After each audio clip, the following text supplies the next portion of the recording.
শিবের জটা একবার দেখুন, এই পাথরের এখানে সরু সরু সরু সরু দেখতে পাচ্ছেন, এটা হলো জটা। তাই জন্য এখানে কল্পেশ্বর মন্দির থেকে 2 কিলোমিটারের হাঁটা ছিল।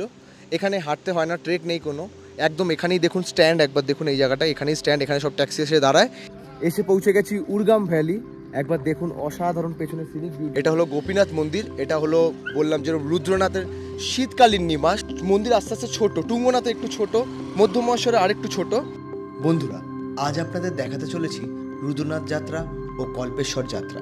রুদ্রনাথ হলো পঞ্চকেদারের মধ্যে চতুর্থ কেদার, যেখানে রুদ্র মানে শিবের মুখ অবস্থিত, ও কল্পেশ্বর হলো পঞ্চকেদারের মধ্যে পঞ্চম কেদার বা শেষ কেদার, যেখানে শিবের কল্প মানে জটা অবস্থিত। রুদ্রনাথের যাত্রা শুরু হয় সাগর থেকে এবং রুদ্রনাথের যাত্রার পথ ভীষণ দুর্গম। তো প্রবল বৃষ্টি হওয়ার কারণে আমরা রুদ্রনাথ যেতে পারিনি, যার জন্য আমরা গেছিলাম রুদ্রনাথের শীতকালীন আবাস, যেটা গোপেশ্বরে অবস্থিত। কল্পেশ্বর অবস্থিত 2200 মিটার উচ্চতায়, যেটি 12 মাস খোলা থাকে, তাই জন্য তার কোনো শীতকালীন আবাস নেই। রুদ্রনাথ যেতে হলে আপনাকে হরিদ্বার থেকে বাসে করে গোপেশ্বর চলে আসতে হবে, গোপেশ্বর থেকে শেয়ার ট্যাক্সি ধরে আপনাকে সাগর চলে আসতে হবে এবং সাগর থেকে রুদ্রনাথের ট্রেক যাত্রা শুরু হয়। ও কল্পেশ্বর যেতে হলে আপনাকে হরিদ্বার থেকে বাস ধরে হেলাং আসতে হবে, হেলাং থেকে শেয়ার ট্যাক্সি ধরে আপনাকে উর্গাম ভ্যালি যেতে হবে, যেখান থেকে 2 কিলোমিটারের হাঁটা পথ কল্পেশ্বর মন্দির। তো রুদ্রনাথ যেতে গেলে আপনি গোপেশ্বরে থাকতে পারেন, গোপেশ্বরে আপনি প্রচুর হোটেল পেয়ে যাবেন, যেগুলোর ভাড়া 600 থেকে 1500-র মধ্যে। ও কল্পেশ্বর যেতে হলে আপনি উর্গাম ভ্যালিতে থেকে যেতে পারেন, যেখানকার ভাড়া 600 থেকে 1000-এর মধ্যে। তো চলুন শুরু করা যাক এই রুদ্রনাথ ও কল্পেশ্বরের ভ্রমণ কাহিনী, এবং সবাই মিলে বলে উঠি হর হর মহাদেব, হর হর মহাদেব, হর হর মহাদেব।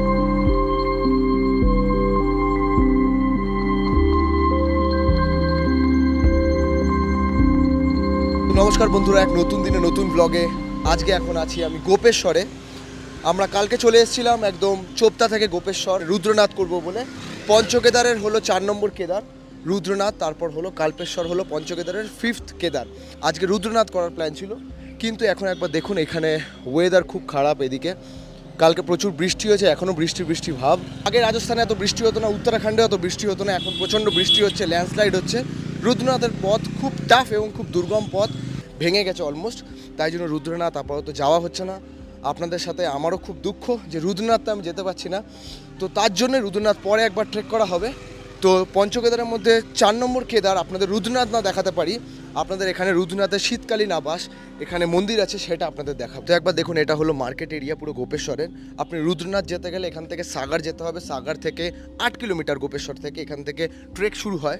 পঞ্চকেদারেরই কল্পেশ্বর মহারাজ ছাড়া বাকি 4 জনেরই শীতকালীন নিবাস রয়েছে, এবং এই শীতকালীন নিবাসের অর্থ কি, যখন ভরা শীতে নভেম্বর থেকে মে মাস পর্যন্ত প্রচণ্ড তুষারপাত ঘটে এবং বরফে ঢাকা থাকে ওপরের মন্দিরগুলো, কারণ প্রত্যেকটি মন্দিরই আমরা দেখেছি প্রত্যেকটি পাহাড়ের একদম চূড়ায় অবস্থিত, সেই কারণে সেই মহারাজের সেখানে পুজো করা সম্ভব নয়।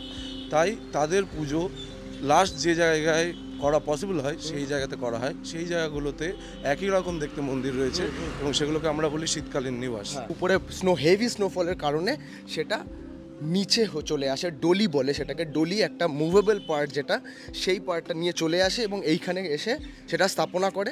এবং আবার যখন মে মাস পরে, মে 18 তারিখ যখন হয়, আবার যখন স্নো কেটে যায়, ওয়েদার ঠিক হয়ে যায়, ওই ডলিটা নিয়ে আবার চলে যায়। এই ডলি নিয়ে আসা নিয়ে যাওয়া এটা একটা বড় উৎসব। তো আমরা চলে এসেছি একদম গোপীনাথ, হলো গোপীনাথ মন্দির, একদম কেদারের মতন দেখতে, কেদারনাথ মন্দিরের মতন। প্রত্যেক কটা, ওই জন্যই নাম হলো পঞ্চকেদার, প্রত্যেক কটা মন্দির হলো কেদারনাথ মন্দিরের মতন। তো চলুন যাওয়া যাক ভেতরে, নমস্কার করি। রুদ্রনাথ যা হলো না, আমারও সেটা আফসোস আছে, তাই জন্য শীতকালীন নিবাস হয়ে বেরিয়ে যাব কল্পেশ্বরের জন্য।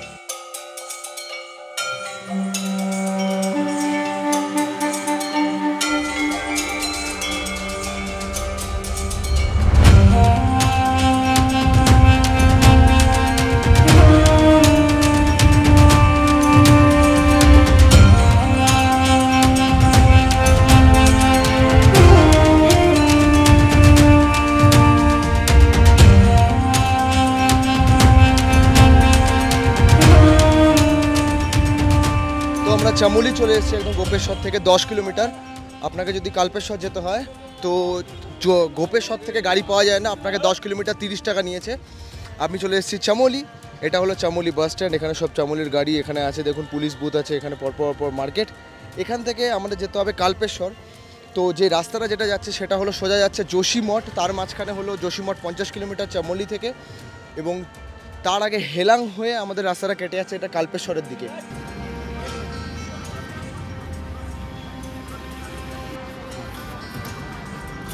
তো আমরা এখান থেকে যাচ্ছি হলো যোশীমঠ, এটা হলো 150 টাকা ভাড়া, 150।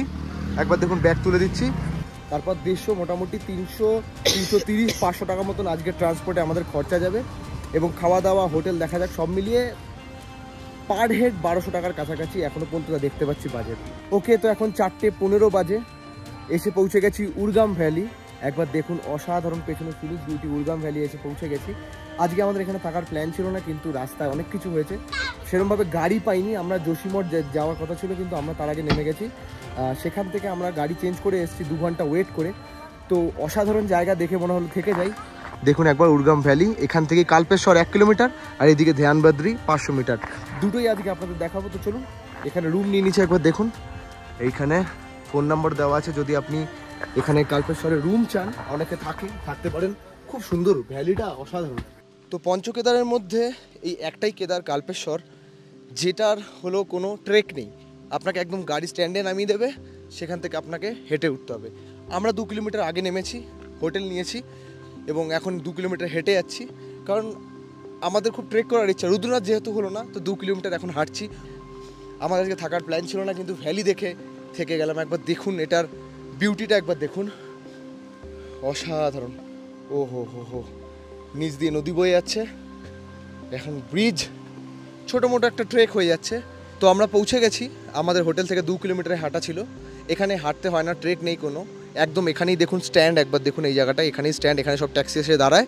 এখান থেকে আপনাকে 300 মিটার, এখানে লেখা আছে 300 মিটার আপনাকে হেঁটে, এইটুকুই আপনাকে হাঁটতে হবে কাল্পেশ্বরের জন্য। একবার দেখুন, এটা হলো এন্ট্রি গেট। কল্পেশ্বর, কল্প মানে হলো জটা, শিবের জটা, এখানে শিবের জটা অবস্থিত আছে। এখানে দেখুন Rudranath 80 kilometre, Tungnath 97 kilometre, Madhyamaheshwar 157 kilometre, এখানে কেদারনাথ 178 কিলোমিটার, আর এখানে হলো বদ্রীনাথ 70 কিলোমিটার। তো এইটাই হলো একদম শেষ, মানে হলো পঞ্চকেদারের শেষ কেদার এটা। চলুন দেখানো যাক আপনাদের। অলমোস্ট আমাদের পঞ্চকেদারের যাত্রা শেষ হতে চললো। রুদ্রনাথ আমারও আফসোস আছে, আপনাদেরও আফসোস আছে, আবার হবে, কিন্তু এখন কল্পেশ্বরের জন্য তৈরি হই। চলুন জটা দেখি, এবং অসাধারণ এই জায়গাটি। তো একবার দেখুন কল্পেশ্বর মন্দির ঢোকার আগে অসাধারণ এই ব্রিজ এবং অসাধারণ এই ভিউ। ও হো, কাল্পেশ্বর সবচেয়ে নিচে অবস্থিত হলো পঞ্চকেদারের মধ্যে কেদার, এবং এটি 12 মাস খোলা থাকে, এবং 12 মাসের মধ্যে যে কোনো মাসে আপনি এসে এই সৌন্দর্য উপভোগ করতে পারেন, এই পর্বতমালা দেখতে পারেন, এবং এই ঝর্ণা দেখুন একবার, কি স্রোত ঝর্ণার। এখন বৃষ্টি পড়ছে বলে, বর্ষাকাল পরে এত ঝর্ণার স্রোত। এবং কাল্পেশ্বর দেখুন, ওইখানেই মন্দির, অসাধারণ।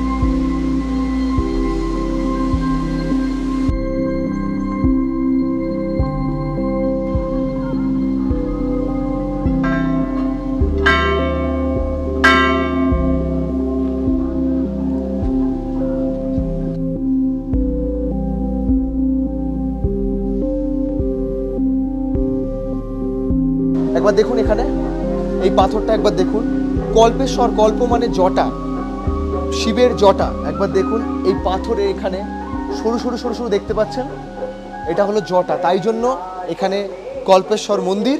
এবং এই পাথর ভেতরেও আছে, এই পাথর যেখানে পুজো হচ্ছে সেখানে ভিডিওগ্রাফি অ্যালাউ না, তো আপনাদের আমি দেখিয়ে দিচ্ছি। এবং এখানে দেখুন 12টা জ্যোতির্লিঙ্গর মতন সাজানো আছে, এবং এখানে নন্দী মহারাজ বসে আছে শিবজির সামনে।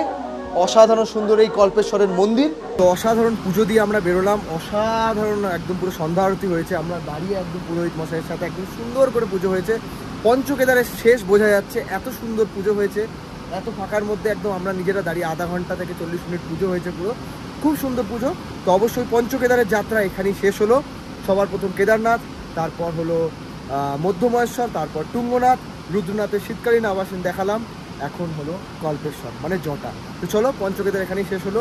ধন্যবাদ। কেমন লাগলো অবশ্যই কমেন্টে জানান, শেয়ার করুন সবার সাথে। ওয়ার্ল্ড ট্যুর আছে, রাজস্থান ট্যুর আছে, উত্তরাখণ্ড ট্যুর চলছে, পঞ্চকেদার ট্যুর চলছে। ধন্যবাদ, দেখা হয় পরের ব্লগে, বাবাই।